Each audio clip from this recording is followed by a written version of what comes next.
যেমন শাহজাহান ইডির উপর হামলা করেছে, জেলে পড়ছে। মমতা ব্যানার্জিকেও একইভাবে আইনের আওতায় আনা উচিত। সেটা কবে হবে, কখন হবে, টাইম উইল স্পিক। শাহজাহানের ক্ষেত্রেও সময় লেগেছিল, মমতা খালার ক্ষেত্রেও টাইম লাগবে। স্বাভাবিকভাবে গীতাতে একটা বড় কথা লেখা আছে, ধর্ম রক্ষতি রক্ষিত। ধর্ম রক্ষা করার সময় এসেছে বাংলার হিন্দুদের। ধর্ম রক্ষা করতে গেলে এখানে হিন্দু স্বার্থ যারা রক্ষা করে তাদেরকে ক্ষমতায় আনতে হবে। নইলে 550 কিলোমিটার সীমান্ত, বাংলাদেশ সীমান্ত বেড়াও দেওয়া যাবে না, আর এই মৌলবাদী জঙ্গিবাদ জামাতের অনুপ্রবেশও রোখা যাবে না। আপনাদের এই যে পাল্টা যে জগন্নাথ মন্দির, মহাকাল মন্দির, এগুলো কি কোনো প্রভাব পড়বে? প্রথমত বলি, জগন্নাথ মন্দির পুরীধামই হয়। আপনারা বারে বারে বলেন এটা একটা আর্টিফিশিয়াল কেন বলছি? প্রথমত সায়েন্স সিটিতে একটি সারাদিন ব্যাপী সিম্পোজিয়াম হয়েছিল রাষ্ট্রীয় স্বয়ংসেবক সংঘের শতবর্ষ।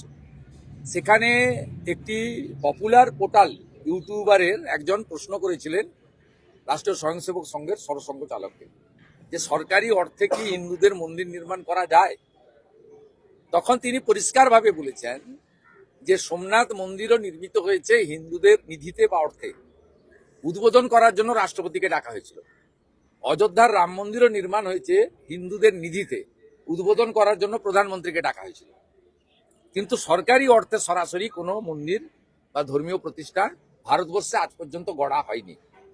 এই কথার মধ্য দিয়ে সিগন্যাল তো ক্লিয়ার। আমি একাধিকবার এমপি এমএলএ হয়েছি, আমার এমপি ল্যাড বা এমএলএ ল্যাডের টাকাও আমি কোনো মন্দির, মসজিদ বা কোনো ধর্মীয় প্রতিষ্ঠানে দিতে পারিনি। কারণ ভারতবর্ষে সরকারি অর্থে মন্দির নির্মাণ বা ধর্মীয় প্রতিষ্ঠান নির্মাণ করা যায় না। সেই কারণে মমতা বন্দ্যোপাধ্যায় কালকে বলেছেন আমি 440, উনি 420। খাতাপত্রে হিট করতে লেখা আছে শ্রী শ্রী জগন্নাথ ধাম কালচারাল সেন্টার, আর কার্ড ছাপিয়েছেন শ্রী জগন্নাথ ধাম বলে। কালচারাল সেন্টার লিখলে ওটা সাংস্কৃতিক কেন্দ্র হয়ে যাবে, আর টেম্পেল উনি লিখতে পারবেন না, সরকারি অর্থ হচ্ছে। তাই জগন্নাথ ধাম বলে কার্ড ছাপিয়েছিলেন। পুরীর জগন্নাথ মন্দিরের গেটে লেখা আছে 4টি ভাষাতে, হিন্দু ব্যতীত কেউ ঢুকতে পারবে না। যদি প্রকৃতপক্ষে মন্দির নির্মাণ মমতা ব্যানার্জি করে থাকেন, তার গেটে লিখতে হবে হিন্দু ছাড়া কেউ ঢুকবেন না। এটা পারবেন তো লিখতে? পারবেন না যখন মন্দির নয়। চন্দ্রকোনার কথা, হালাল পেড়া গজা তো খাইনি হিন্দুরা, ফেলে দিয়েছে। হালাল গজা পেড়া খাইয়ে হিন্দু ভোট পাওয়া যাবে না। ভবানীপুরে হারাবো, আমি বলেছি, প্রতিদিন বলি ভবানীপুরে হারাবো।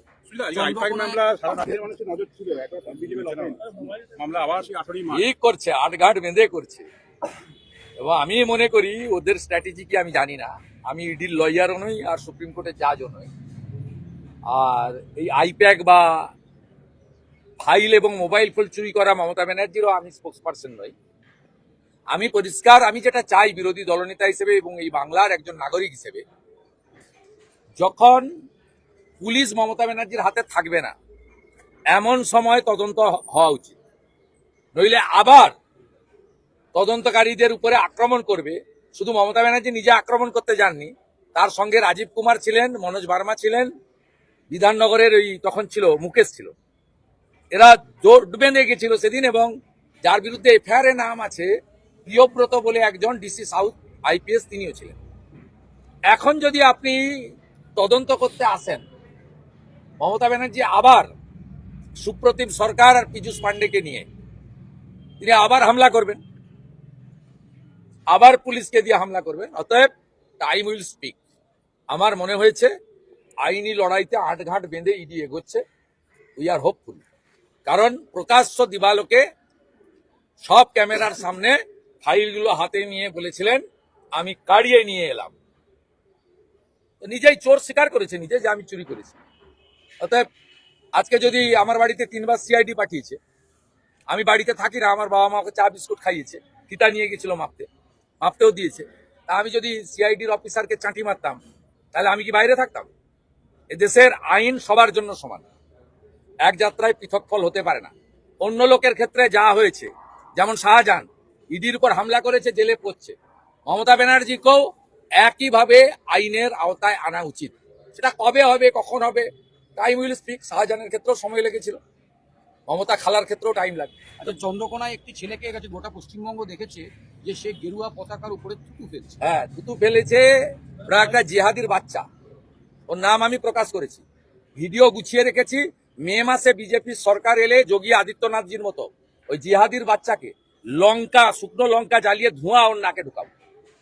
উত্তরপ্রদেশে যেমন সোজা করেছে সব জিহাদিকে যোগী আদিত্যনাথ, পশ্চিমবঙ্গে গেরুয়া ধ্বজের উপর যে থুতু ফেলেছে তার সেই শাস্তি হবে। কালকে পশ্চিম মেদিনীপুর জেলা পুলিশ, আমি সোশ্যাল মিডিয়ায় দেওয়ার পরে বলেছে ডিলিট হয়ে গেছে, তারা ডিলিট করিয়েছে এবং তাকে ওরা আইনের আওতায় আনছে। অতএব এটা নিয়ে যেন কেউ না প্রচার করে। আমার বিজেপি পরিচয়ের আগে আমি হিন্দু বাড়ির ছেলে। হিন্দু স্বার্থ রক্ষা করার জন্য, আমার পরম পবিত্রময় গেরুয়া ধ্বজকে রক্ষা করার জন্য যা করার করব, এটা নিয়ে কোনো দ্বিধাদ্বন্দ্বের কারণ নেই। কমিশনের বিশেষ পর্যবেক্ষককে আক্রমণ করেছেন অভিষেক ব্যানার্জি। সি মুরুগানের বিরুদ্ধে হোয়াটসঅ্যাপ চ্যাট এরকম একটা হোয়াটসঅ্যাপ চ্যানেলে পোস্ট করেছেন স্ক্রিনশট। এবং বলেছেন সুপ্রিম কোর্টের নির্দেশ একটা কথাই বলবো, দেখবি আর জ্বলবি লুচির মতো ফুল। ব্রেকফাস্টে গেছে 58 লাখ, এখন লাঞ্চে প্রায় 11 লাখ চলে গেছে। আর ফাইনাল ভোটার লিস্ট যখন হবে তখন সূর্য ডুববে, বিকালের চার সঙ্গে বিস্কিট বা সিঙ্গাড়া থাকবে, তারপরে তৃণমূল বলবে আর ভোটে লড়বো না। তৃণমূল তো বলছে আপনাদের ভোটারও বাদ দেবে, আপনাদের ফেভারিট। আমাদের ভোটার নিয়ে ভাবতে হবে না, আমাদের ভোটার নিয়ে ভাবতে হবে না। ওদের তাহলে অসুবিধা কি? আমাদের ভোটার যদি বাদ যায় ওদের তো খুশি থাকা উচিত, খুশি থাকা উচিত। এত টুইট মুইট, সুপ্রিম কোর্ট, কালো চাদর, অমুক তমুক, ভূত সাজা, এত দরকার নেই। প্রত্যেকদিন চিৎকার চেঁচামেচি করছেন নবান্নতে বসে, এত কিছু করার দরকার নেই। পায়ে কাঁটা ফুটলে যেমন লাফায় ঠিক সেইভাবে লাফাচ্ছেন না, চিন্তা করতে হবে না। কমিশন সাসপেন্ড একটাও বাংলাদেশি মুসলমান রোহিঙ্গার নাম ভোটার তালিকায় থাকবে না, এরাই তৃণমূলের ভোট ব্যাংক। কমিশন সাসপেন্ড করছেন, মুখ্যমন্ত্রী বলছেন তারা পুরস্কৃত করবেন। মুখ্যমন্ত্রী ভাবছেন যে আমি ফিরে আসবো, ফিরে এসে পুরস্কৃত করব। বিহারে 432 জন বিএলও এবং এইআরও জেলে আছেন, বেল পাইনি। এই সেকশনটা পড়ে নেবেন, এই সেকশনে বেল হয় না। যাদের এফআইআর করেছে তাদেরকে অ্যান্টিসিপেটরি বেল চাইতে হবে। অ্যান্টিসিপেটরি বেল চাইলে এই সেকশনে বেল হয় না।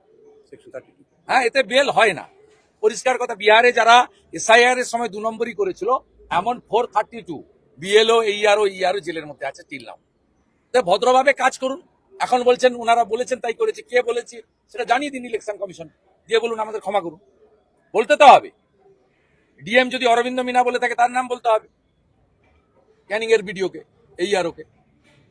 আর অরবিন্দ মিনাকে বলতে হবে আমাকে নন্দিনী চক্রবর্তী বলেছে, নন্দিনী চক্রবর্তীকে বলতে হবে আমাকে মমতা ব্যানার্জি বলেছে। বলতেই তো হবে, যতক্ষণ না বলছে ছাড়ার কোনো জায়গা নেই। হুমায়ুন কবির আজকে দুরকম কথা বলেছে, বলেছে তার কাছে আরাবুল গিয়েছিল, উনি আরাবুলকে বলেছেন আগে জয়েন করুন। আর তৃণমূল নাকি হুমায়ুনের জামাইকে প্রার্থী করার জন্য প্রস্তাব দিচ্ছে। না, আমি এসব ব্যাপারে জানি না, আমার জানার দরকার নেই। আমার একটাই কাজ এবং প্রার্থনা, বিজেপি সরকার হবে, বাবরের নাম মুছে, বাবরের নাম মুছে দেবো।